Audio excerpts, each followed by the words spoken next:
I discussed earlier today the fact that Republicans are helping to shut down polling places all over the country because they feel that that's the only way they're going to be able to win this year's midterm elections. But they're also working on another plan in case they're not able to keep enough people away from the polls. And that is, they're now promising corporations and the wealthy elite yet another tax cut in order to get a little bit more cash on hand before the election that's taking place in less than 2 months. Donald Trump tweeted out recently, a bit of an ominous tweet, that corporations and everybody that's wealthy, they can expect a massive tax cut in the near future.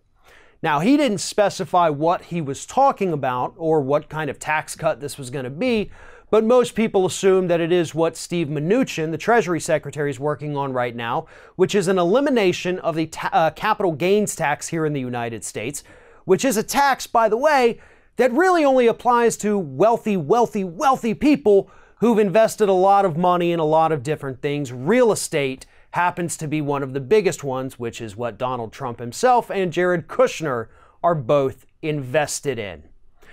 So his Treasury Department wants to eliminate the capital gains tax, which would be a tax cut that does not have to go through Congress to get approved, unlike the other ones, because they want these wealthy people out there to give more money to the Republican Party ahead of the midterms. Right now, the Republican Party has about $1.1 billion cash on hand.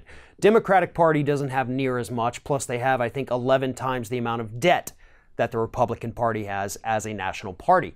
So for every 56 cents the Democrats have, Republicans have $1 on hand.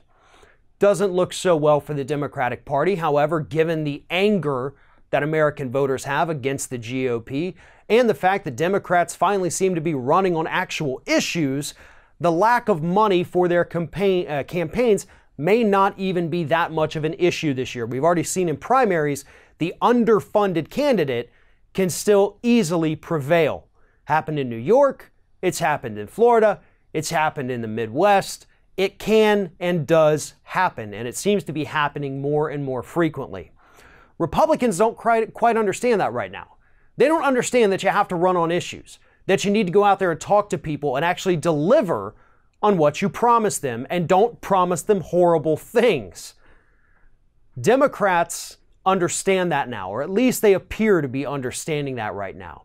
Republicans think the only way that they're going to be able to win is to once again screw over consumers, give the wealthy elite another tax cut, tell us that it's going to trickle down even though all of us know that it's not, and then hope that those wealthy individuals give them more money to run their campaigns. There was a time when that would work, but that time seems to have long passed by now. Republicans are having trouble on the campaign trail finding average citizens who actually benefited from their tax cuts. So that is already hurting them. American workers look at their paycheck every other week and they say, hey, my wages have not gone up as Republicans claim they have.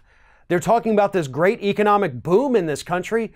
I still can't afford medical care or car repairs. My kid's school doesn't have proper textbooks. So yeah, those things kind of matter. But again, none of that matters to Republicans. The only thing they care about is making sure that their wealthy donors are taken care of, because when they get in a tough spot, those wealthy donors are going to swoop in with a nice cash infusion to help save them. May not be enough for this year's midterms.